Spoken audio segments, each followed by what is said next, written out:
Assalamualaikum warahmatullahi wabarakatuh. Sahabat Rasi, di Kabupaten Magetan saat ini tercatat ada 22 kasus ya kekerasan terhadap perempuan dan anak. Dan negara harus hadir di dalam kasus tersebut. Dan saat ini telah hadir di studio podcast Rahasia FM yaitu Bunda Furiana Kartini selaku Kepala Dinas KB. Saya nyebutnya Dinas KB gitu nyebutnya karena panjang banget sih. Iya, Dinas KB nggak apa-apa. P3A P KB PPA. PPA panjang banget kan. Jadi saya singkat aja Dinas KB gitu ya. Bunda Furiana, gimana kabar Bunda? Sehat Bun? Alhamdulillah sehat-sehat terlalu. Ya. Karena harus sehat Bun ya. Siap sehat. Karena permasalahan juga semakin banyak, di pekerjaan mulai menumpuk gitu Bun. Jadi sehat selalu dan juga didukung dengan teman-teman yang sehat. Jadi semangat semuanya. Siap. Ini yang saya tunggu nih, harus semangat gitu Bun ya. Bun, kalau tadi saya menyitir bahwa ada 22 kasus gitu ya yang hingga bulan Oktober ini Bun ya, di Kabupaten Magetan ya Bun. Terkait kekerasan anak dan perempuan gitu ya. Iya. Dan yang kemarin barusan ini yang agak viral gitu ya, bahwa anak kandung ini sempat ditendang oleh orang tua, oleh bapak kandung gitu Bun ya. Nah Bun, saya pengen ngobrol dulu dong terkait angka yang 22 ini. Kalau di dalam neraca atau di dalam kuantitas itu ini tinggi atau sedang atau apa sih Bun angka 22 ini Bun? Baik, terima kasih. Selamat siang warga Magetan. Kalau yang sesuai dengan 22 itu sebenarnya kalau dari sisi jumlah, kalau dibanding dengan tahun kemarin itu masih kecil, ya masih kecil. Namun perlu juga diperhatikan bahwa walaupun jumlahnya kecil, ini perlu semua diwaspadai. Diwaspadai karena apa? Walaupun jumlah kecil, tapi ternyata permasalahannya yang berbeda dengan tahun-tahun kemarin dan ini sangat riskan sekali dan perlu mendapatkan penanganan yang lebih serius begitu. Saya kira itu. Tapi dari kita apapun sekecil apapun permasalahan yang kita terima, yang masuk ke dalam link kita, insya Allah semuanya langsung kita turun lapangan, langsung kita cek lokasi, kita dampingi begitu. Karena itu tugas yang negara yang diberikan kepada masyarakat itu. Iya. Maksudnya kalau tadi dibilang bahwa ini sebenarnya kecil gitu, tapi kasusnya nggak bisa dibilang enteng. Ini tidak bisa apa? Dibilang enteng. Karena tingkat kekerasannya yang mungkin sudah di luar batas atau gimana Bun? Iya, kan begini. Kalau dulu jumlah untuk kekerasan anak itu masih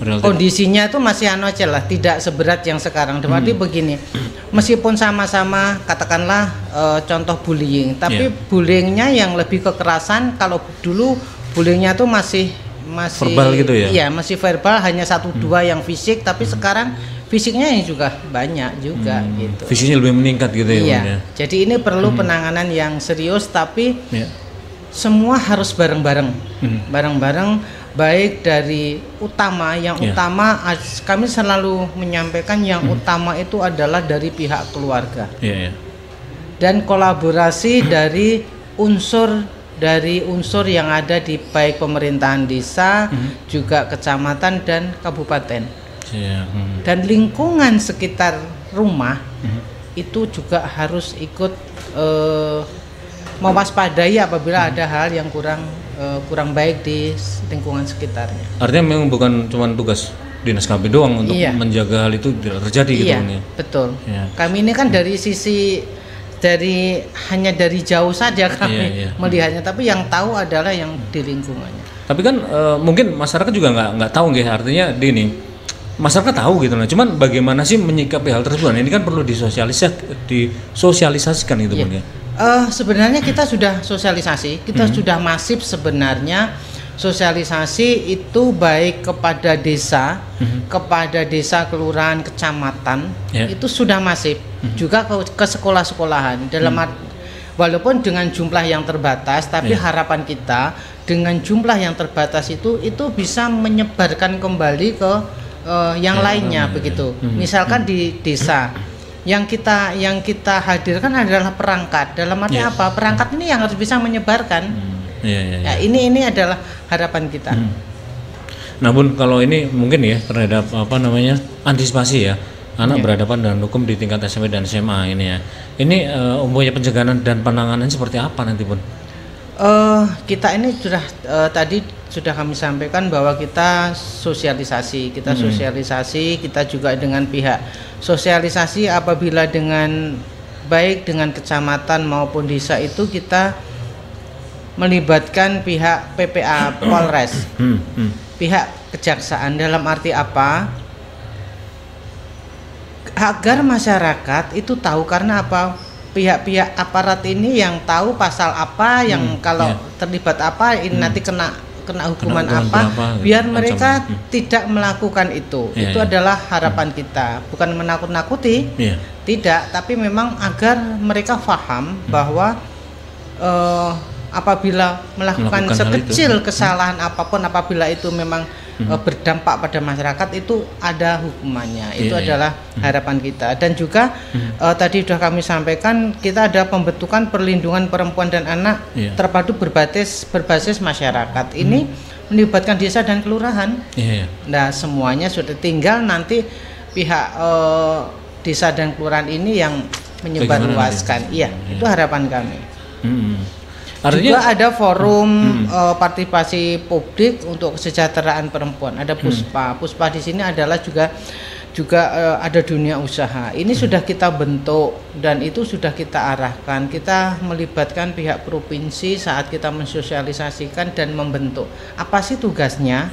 Apa sih yang harus dilakukan? Itu sudah semuanya. Jadi sebenarnya kita sudah berusaha untuk menekan angka-angka kekerasan pada perempuan dan anak yang ada di Kabupaten Magetan. Artinya lembaga-lembaga yang bisa bisa menangani maupun mendampingi dan juga mungkin mengedukasi masyarakat sudah terbentuk hingga sampai ke desa sebelumnya Bun ya? Iya betul, sudah. Dan walaupun belum bisa banyak gitu maksud kita belum bisa banyak karena ada keterbatasan kita juga, namun kita ini sudah berusaha semaksimal yang kita mampu untuk mensosialisasikan yang memang kita anggap titik-titik rawan yang harus kita datangi terlebih dahulu, itu harus kita datangi terlebih dahulu. Jadi kita walaupun mungkin misalkan di dalam perencanaan kita itu dalam 1 tahun itu ada 3 kecamatan gitu ya. Begitu kita tahu kok kecamatan ini kok lebih parah, kita datang aja ke kecamatan. Jadi kita upayakan yang memang yang lebih harus kita datangi terlebih dahulu, harus kita datangi. Artinya kalau ada kasus segera ditangani gitu ya, meskipun betul. Di luar 3 kecamatan itu. Iya, betul. Memang kalau di 3 kecamatan ini nilai angka kasus statistiknya lebih tinggi atau gimana dibanding kecamatan yang lain itu, sehingga ada plotting di kita sebenarnya seluruh kecamatan itu kan mau kita bentuk, mau kita sosialisasikan begitu ya, karena ada keterbatasan sehingga dalam 1 tahun ini mungkin 3 kecamatan 6 desa, tidak itu. Jadi dari kemampuan ya. Iya, sesuai itu aja. Namun tidak menutup mata ada insidental. Dalam arti bila memang kita diminta karena ada ini kita langsung turun. Jadi menyesuaikan Artinya upaya sudah dilakukan, cuman kemampuan memang masih karena nggak cuman nggak cuman anggaran gitu. Ya anggaran kecil lah apalagi gitu kan. Iya betul, anggarannya tapi untuk membentuk SDM ini kan juga nggak mudah gitu Bun ya. Apalagi memahamkan kepada masyarakat bahwa tindakan kekerasan terhadap perempuan dan anak ini ancaman hukumannya cukup tinggi loh Bun ya. Iya betul. Apalagi karena undang-undang perlindungan anak gitu Bun ya. Maksimal bisa 15 tahun penjara gitu Bun. 15 tahun penjara, iya betul. Jadi makanya kita bekerja sama dengan pihak aparat penegak hukum untuk bisa ini ikut bareng-bareng begitu, untuk menyelamatkan ya. Bun, saya menyinggung dulu ke kasus yang kemarin dong Bun, bahwa ini ada anak yang umur 9 tahun kemarin Bun ya. Ini sempat ditendang bapaknya sampai ada pendarahan di dalam gitu ya, bahkan dioperasi gitu Bun. Nah ini kasusnya seperti apa Bun? Artinya saat ini penanganannya dari Dinas KB sendiri seperti apa terhadap korban terutama gitu? Kita selama anak tersebut itu ada di rumah sakit, ya kita kan mau, karena memang itu ada perlindungan anaknya, kita juga hadir di sana.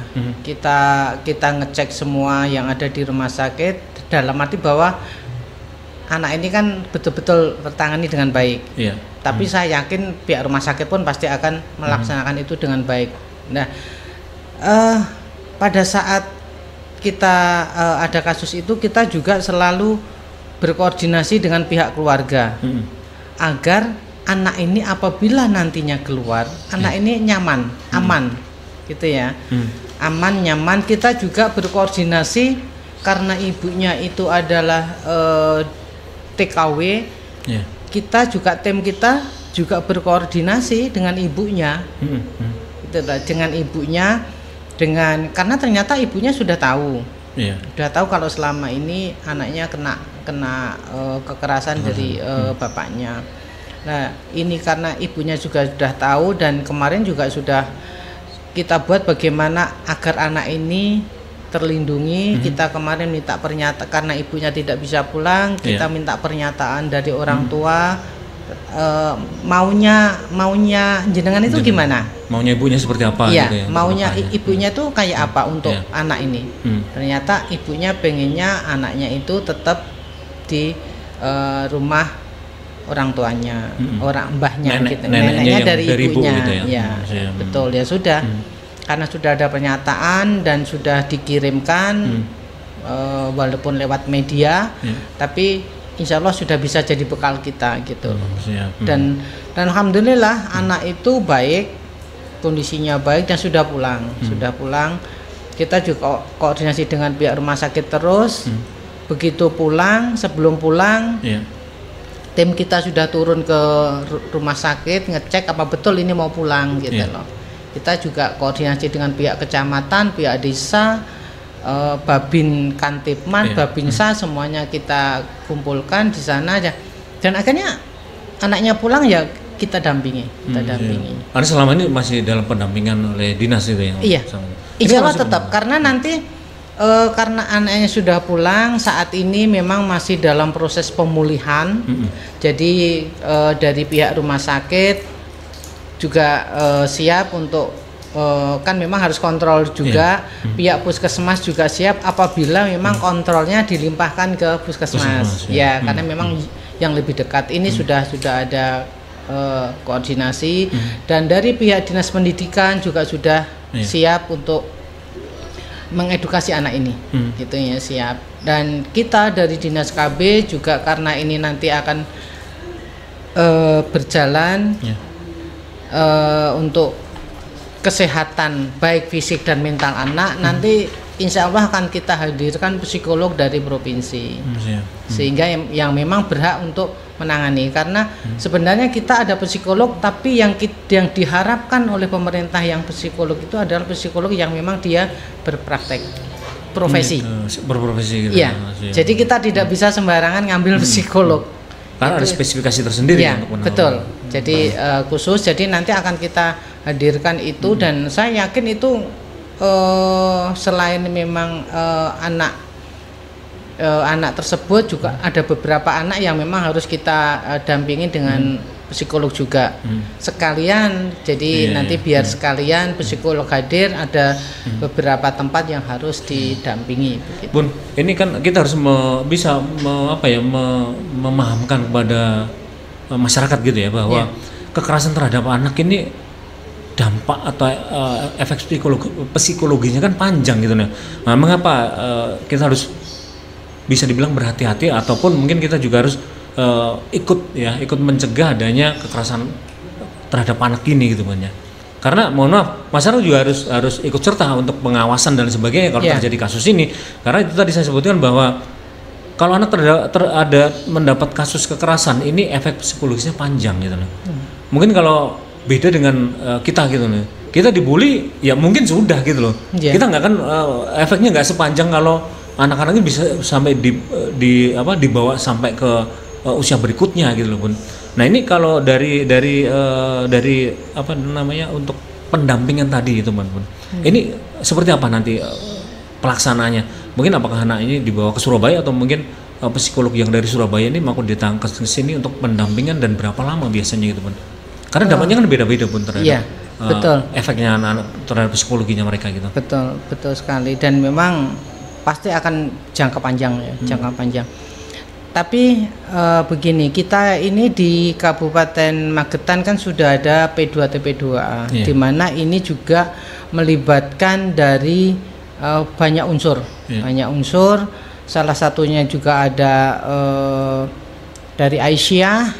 Ya, itu kita harapkan kalau ada apa-apa itu juga Aisyah pasti akan kita ajak, sehingga dari sisi mentalnya, dari sisi agamanya itu kita ikutkan begitu, bagaimana agar untuk menata hati anak ini apabila terjadi bullying agar tidak berkelanjutan. Jadi dengan dari sisi agamanya kita rengkuh gitu ya, kita rengkuh begitu. Kita dampingi juga di dalam. Betul. Ya. Kalau kasus ini Bu, yang anak-anak kemarin yang mendapat penganiayaan dari orang tua asuh ini, nanti rencana berapa lama sih untuk pendampingan gitu? Untuk pendampingan berapa lamanya? Karena ya tergantung psikolog. Apakah nanti harus, kalau yang jelas pasti tidak bisa sekali. Yang jelas tidak bisa sekali, karena kan seperti itu ya. Karena kita takutnya begini, karena sudah kehidupan dia itu sudah 1 tahun, hampir 2 tahun hidup dengan bapaknya yang keras begitu. Nah, ini kan untuk merubah dia menjadi kehidupan yang menjadi lembut itu kan juga butuh waktu begitu. Ya, ini butuh beberapa organisasi atau beberapa yang terlibat begitu. Utamanya adalah bagaimana merengkuhnya keluarga dari ibunya ini terhadap anak ini.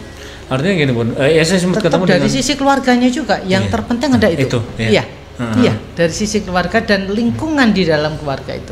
Karena penting banget ya. Penting banget. Bagaimana kehadiran keluarga. Pemberian kasih sayangan ini harus bisa merasuk betul dalam jiwa anak ini. Dan kebetulan yang saat ini adalah di nenek dari pihak ibunya gitu ya. Dan alhamdulillah lingkungannya bagus. Lingkungannya bagus. Rumahnya bagus, lingkungan sekitarnya bagus, jadi mendukung lah untuk penyembuhan anak. Insya Allah mendukung. Karena kita ketemu dengan sebenarnya dari dinas sosial kemarin, kita juga sempat mengkonfirmasi di dinas pendidikan juga kemarin. Bahkan kepolisian kita juga berupaya mengkonfirmasi apa sih yang dilakukan mereka gitu. Kalau dinas pendidikan kemarin sempat mengatakan bahwa meskipun ya kalau biaya pendidikan saat ini sebenarnya nggak ada gitu. Tetapi mereka mendukung bagaimana kebutuhan untuk seragam, kemudian untuk uang saku, bahkan ya kan untuk kebutuhan buku mereka bakalan untuk mendukung anak ini, bagaimana mereka bisa mendapatkan itu semua.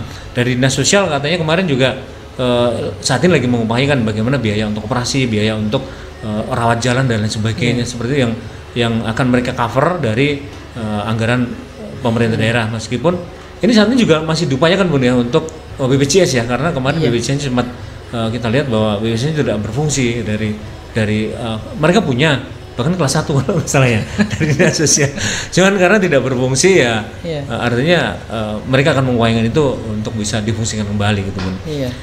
Bun, artinya kalau untuk bisa dibilang kalau kita sih tinggal review bagaimana nanti kasus ini agar masyarakat juga tahu bahwa kekerasan terhadap anak sendiri itu juga konsekuensinya adalah hukum bisa 15 tahun penjara.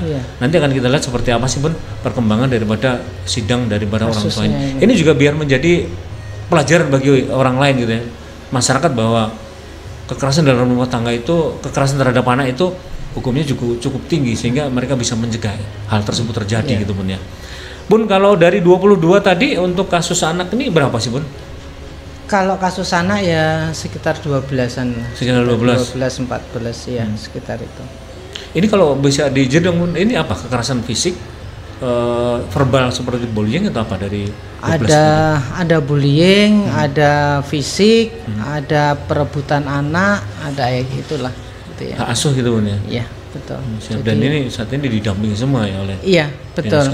Iya, harus kita dampingi semua karena memang apapun anak ini kan butuh perlindungan. Butuh perlindungan. Jadi perlindungan yang kita sesuai dengan peraturan perundang-undangan dan juga sesuai dengan semaksimal apa yang ada di kita yang kita upayakan itu bisa melindungi anak-anak. Iya. Bun, kalau ini artinya masyarakat juga harus memahami apa yang harus mereka lakukan kalau melihat gitu ya.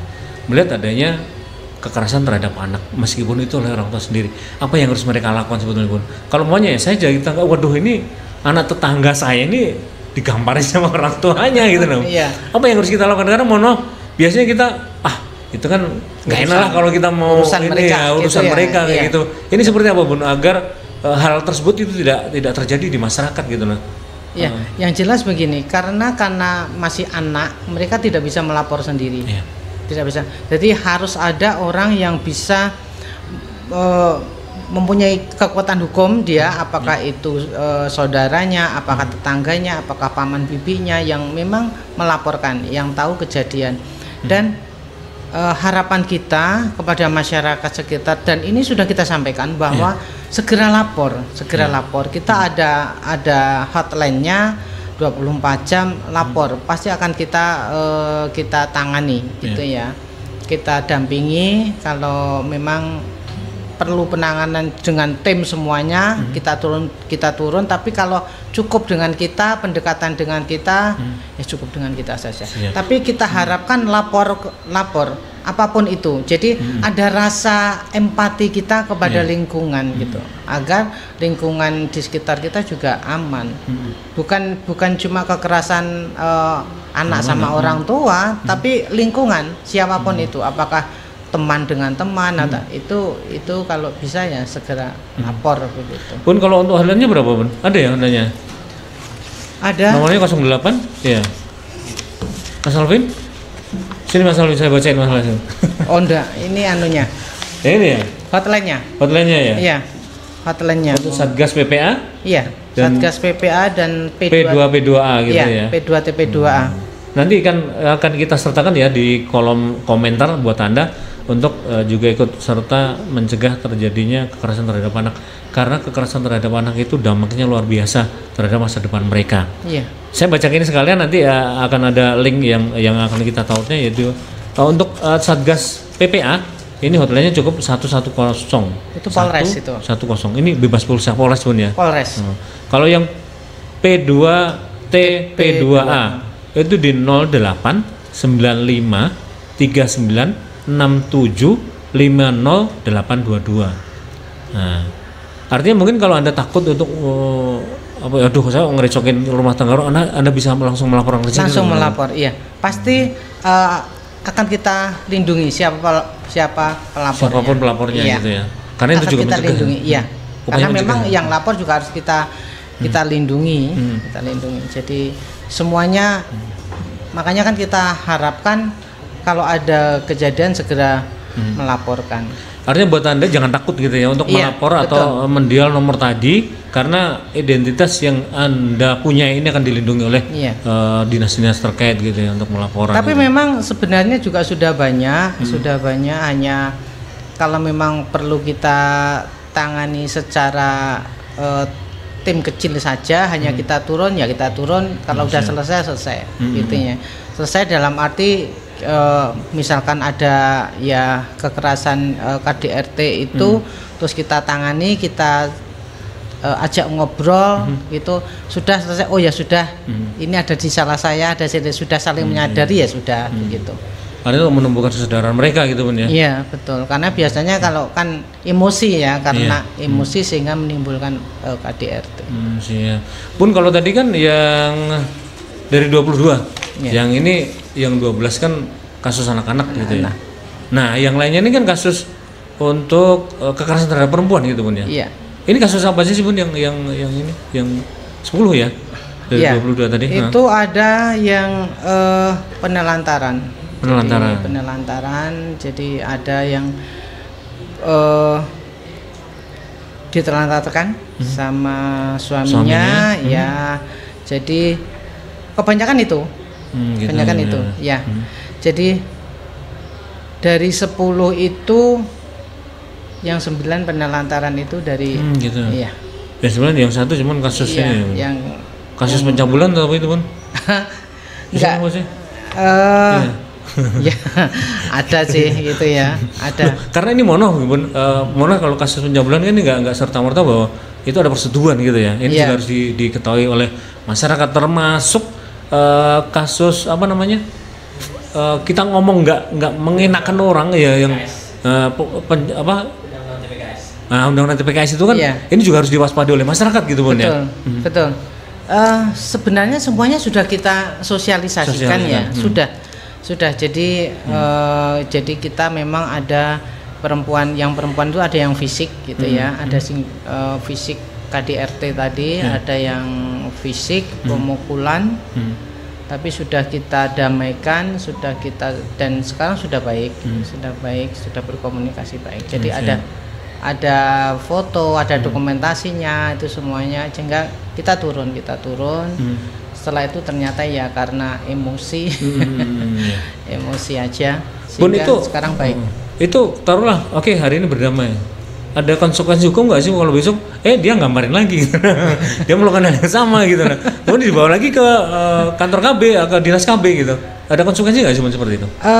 Kalau yang kemarin itu sudah kita juga bahwasanya, dan sampai saat ini setelah kita damaikan tidak ada kembali ya? Tidak, dan jangan kembali lah ya. Mudah-mudahan jangan kembali kalau bisa itu. Kan harapan kita biar mereka berdamai terus saja. Ada kalau satu kasus itu perselisihan tetap ada pastilah gitu. Kan harapan kita jangan sampai kekerasan kepada perempuan. Kalau gitu, bisa dibicarakan kan lebih baik dibicarakan secara baik-baik aja. Nah, Bun, ini satu lagi Bun yang terkait untuk para korban kekerasan baik untuk perempuan maupun anak. Ini kan mereka membutuhkan tempat atau safe house gitu ya. Sejauh ini pemerintah Magetan seperti apa Bun? Sebenarnya saya dulu sudah pernah matur pada beliau Bapak Bupati bahwasanya memang kita harapan dari pemerintah tuh ada safe house-nya. Cuma menurut pemikiran kami bahwa safe house ini memang betul-betul harus safe semuanya. Safe semuanya itu baik dari sisi mental dan fisik harus safe. Gitu ya. Kita tidak ingin bahwa ini korban malah nanti jadi korban lagi. Kita tidak ingin itu terjadi. Jadi kalau di tempat lain, kami sudah beberapa di tempat lain itu tidak semua orang boleh tahu itu ada safe house. Kepala dinasnya aja loh nggak tahu itu ada safe house. Gitu ya. Ada safe house-nya tahu, tapi ini di kabupaten lain maksud saya. Tapi lokasinya di mana tidak tahu. Gitu. Karena apa? Biar semuanya aman. Dari pihak lingkungan, dari itu kan harus betul-betul safe juga betul. Secret rahasia gitu ya. Agar orang juga nggak tahu bahwa ini juga korban gitu. Akhirnya jadi korban ganda gitu Bun. Sudah jadi korban kekerasan dibully juga sama warga gitu ya. Kita tidak ingin itu. Jadi kita masih memantapkan bagaimana nanti kalau kita punya safe house itu betul-betul safe house. Jadi kita harus menata gitu maksud kami itu, baik dari sisi SDM-nya itu tidak harus tercukupi. SDM yang untuk secara psikis bisa menangani gitu loh. Karena pasti dia kalau korban pasti sisi mental pasti akan beda gitu. Jadi dari sisi penanganan, karena dia harus safe house berarti kan penanganan dari sisi materi seperti kesiapan makan harus siap. Kesiapan untuk keamanan penjaga misalnya harus ada, itu harus siap. Tapi kan tidak itu jogo kan tidak. Penjaganya harus yang artinya masih kita meramu metode gitu. Betul. Membuat atau kita berupaya untuk bisa ada begitu ya, bisa ada. Karena di provinsi, di kabupaten lain itu juga belum banyak yang belum menyiapkan diri. Ada 1-2. Kalau yang provinsi pasti punya, provinsi pasti punya. Tapi yang kabupaten itu karena belum cara safe-nya itu harus bagaimana gitu loh. Kita masih mencari metode itu gitu. Iya, betul. Pun artinya kalau saat ini yang mungkin yang mengalami kasus kekerasan tadi, nah untuk safe house-nya harus kemana dia? Mungkin yang lagi membutuhkan dia nggak pengen di rumah karena terjadi kasus tadi. Ini kemana dari dinas untuk mengarahkan? Kita ada dengan kita bekerja sama dengan Aisyah. Jadi dengan Aisyah. Jadi ada beberapa pondok yang memang itu kita gunakan. Tapi memang betul-betul safe juga. Kita hati-hati itu. Gitu. Artinya sudah kerjasama ya dengan Betul. mereka.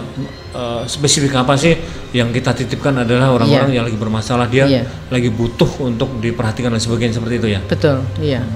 Jadi memang kita paling tidak kalau sudah dari sisi mentalnya ditata dari sisi agama, mungkin bisa lebih enak diajak ngomong ya. Dengan itu mungkin bisa lebih baik lagi. Gitu. Artinya ini Bun ya, lebih ke menyiapkan ke hatinya gitu ya. Iya. Untuk kalau dititip gitu. Karena selain kita nggak punya itu kan. Iya. Mungkin kalau ya di beberapa tempat yang bisa dibilang mungkin lebih mendekatkan ke agama gitu ya. Iya. Untuk dan kita bersyukur ada beberapa pondok itu yang free gitu loh. Gitu. Iya. Dan ternyata yang dititipkan ke sana itu juga nyaman. Nyaman di sana. Iya, karena mereka juga yang ada di situ kan ya sama-sama santri, ya sudah. Tidak ada yang tahu bahwa kasus apa, tidak ada sudah. Jadi karena nyaman itu mungkin dia lebih cepat pulihnya. Itu. Iya. Lebih ke pendekatan hati dong kalau gitu. Iya betul. Noto hati saja, noto hatinya. Itu, iya. Tapi kawan-kawan semoga nanti Dinas KB Kabupaten Magetan bisa memiliki safe house sendiri, sehingga karena memang kalau kita punya sendiri kan kita udah tahu konsep untuk bagaimana sih membantu mereka yang bermasalah gitu terhadap kekerasan baik perempuan maupun anak gitu Bun kayak. Iya betul. Maksudnya. Bun, ini satu lagi dong sebelum kita ini Bun. Ini kan lagi viral gitu Bun ya terkait barcode Korea. ini di beberapa waktu viral banget loh Bun di media sosial juga gitu kan. Nah, kalau di Magetan sendiri sejauh ini seperti apa Bun? Kita bekerja sama dengan dinas kesehatan. Dinas kesehatan kalau kita secara tupoksi ada di PPKB kan tidak bisa ini kita melihat. Tapi dari dinas kesehatan kita kemarin sudah ngobrol begitu dengan pihak dinas kesehatan dan dengan dinas pendidikan bahwa akan ada screening. Yang screening? Iya, screening karena memang dia punya tupoksi untuk screening dari anak sekolah SD SMP dia ada screening sehingga mungkin kalau screening kan pasti dibuka itu. Oh gitu ya. Pasti dibuka ya karena seperti itu. Jadi akan kelihatan dan mudah-mudahan kalaupun ada ya mudah-mudahan kita bisa mengatasi itu karena apa? Tim kita sudah apa ya? Geraknya cepat ya. Geraknya cepat jadi begitu ada permasalahan baik seperti yang ada di KDRT langsung kita telepon ke sana yang memang berkaitan itu langsung. Jadi kita sudah semaksimal mungkin mudah-mudahan kalaupun ada bisa segera teratasi. Karena itu perlu bukan cuma penanganan orang tua tapi memang yang diperlukan adalah sekali lagi itu adalah dari pihak keluarga. Bagaimana cara komunikasi di dalam keluarga itu sehingga anak nyaman di rumah, ngobrol dengan keluarga, anak nyaman di rumah dan bisa memilih teman, milih teman untuk tidak masuk. Kalau anak sekarang kan ada ya kayak geng-geng apa itu, ada komunitas lah gitu. Paling tidak seperti bisa memilih gitu. Dan harapan kita dengan adanya nanti ada screening bisa kita ketahui dan kita itu butuh penanganan paling tidak ini ada indikasi penanganan kejiwaannya. Anak ini ada apa? Nah, yang tahu adalah nanti pihak rumah sakit. Kita sudah dengan rumah sakit dengan itu kita sudah kerjasama. Mudah-mudahan karena sudah ada dokter kejiwaannya mungkin bisa ditelusur kembali apabila memang itu ada begitu. Artinya kalau untuk screening masih upaya agar adanya pencegahan gitu Bun ya. Nah ini terhadap keluarga apa sebetulnya yang harus dilakukan agar hal tersebut tidak terjadi kepada anak mereka gitu Bun? Sekali lagi adalah komunikasi di dalam keluarga. Iya, betul. Dan kita harapkan, mohon maaf ini kita harapkan apabila itu terjadi apabila memang ada kejadiannya kita harapkan kejadian apapun kita harapkan pihak dari media bisa ini jadi agar tidak bukan kita tidak boleh ya karena namanya anak harus kita lindungi karena ada nama ini kan harus kita lindungi bersama. Ini harus kita lindungi bersama jangan sampai muncul begitu. Karena kalau kasus bolehlah muncul mungkin tapi nama anak jangan. Kan di media juga ada aturan sendiri terhadap kasusnya anak-anak di bawah umur. Karena ada ketentuan, saya yakin deh semua teman-teman media sudah tahu apa sih yang harus dilakukan, bagaimana menulis berita terhadap kasus kekerasan terhadap anak, apalagi seksual gitu Bun ya. Setidak-tidaknya untuk apa bisa dibilang keterangan atau tempat itu harus kecamatan. Setidaknya. Kalau standar seharusnya kabupaten sudah cukup. Tidak boleh menyebutkan nama. Betul. Tidak boleh menyebutkan mungkin tempat tinggal, lokasi, sekolahnya dan sebagainya. Itu amat sangat dilarang gitu loh Bun ya. Moga-moga nanti teman-teman juga sudah memahami semua terkait menulis kasus ya terhadap kekerasan terhadap anak ini gitu Bun ya. Karena bagaimanapun ya ini perlu untuk edukasi kepada masyarakat apa sih walaupun akibatnya anak itu memang salah tapi tetap harus kita lindungi ini. Karena memang ada undang-undangnya. Ada undang-undang tentang anak, perlindungan anaknya. Siap, terima kasih banyak Bun kehadirannya di studio podcast Rahasia FM Bun, di on air podcast Radio Rahasia FM. Semoga dengan langkah-langkah yang dilakukan oleh Dinas KB ini kita bisa mencegah lah Bun bagaimana kekerasan terhadap perempuan dan anak ini terjadi, karena itu tadi bagi pelaku pun ini hukumannya juga cukup tinggi. Jadi semoga dengan edukasi mereka juga memahami konsekuensi yang harus mereka tanggung. Semuanya bisa 15 tahun penjara gitu.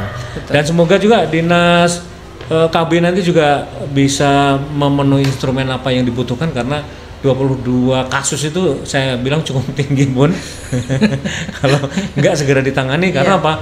Efek psikologi terhadap anak-anak itu sangat-sangat dampaknya cukup panjang gitu Bang. Siap. Terima kasih. Kalau yang mohon maaf yang 22 kasus itu sebenarnya yang tinggal kita tangani tinggal ada 3 saja. Sebenarnya hanya 3 saja. Semuanya sudah selesai.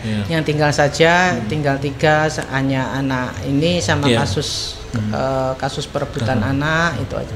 Jadi dan kasus perebutan anak insya Allah sudah selesai juga, karena hanya terjadi miss saja ternyata, karena itu melibatkan kabupaten lain, jadi terjadi miss saja, jadi ini sudah clear, sudah selesai, Ada cuma komunikasi nih. Betul, makanya kan kita harapkan nanti dari masyarakat di Kabupaten Magetan apapun itu semuanya harus bersama-sama ada empati lah, ada empati, jangan ada pembiaran kepada hal-hal yang kurang baik. Itu dia. Yang pasti Anda selaku masyarakat Magetan juga bertanggung jawab terhadap kasus kekerasan terhadap perempuan dan anak yang terjadi di Kabupaten Magetan. Karena Anda bisa mencegah kasus tersebut dengan menghubungi hotline yang sudah saya sebutkan. Dan ini untuk mencegah ini memang tidak hanya Dinas KB aja yang bertanggung jawab gitu, meskipun sebenarnya leading sektor gitu ya, tetapi membutuhkan semua lintas sektoral baik dinas maupun masyarakat untuk mencegah hal tersebut. Sekali lagi terima kasih Bun, semoga sukses untuk aktivitasnya Bun ya. Semoga Magetan nanti lebih aman gitu ya. Siap, semoga Bun ya. Semoga. Demikian diskusi kita. Assalamualaikum warahmatullahi wabarakatuh. Waalaikumsalam warahmatullahi wabarakatuh.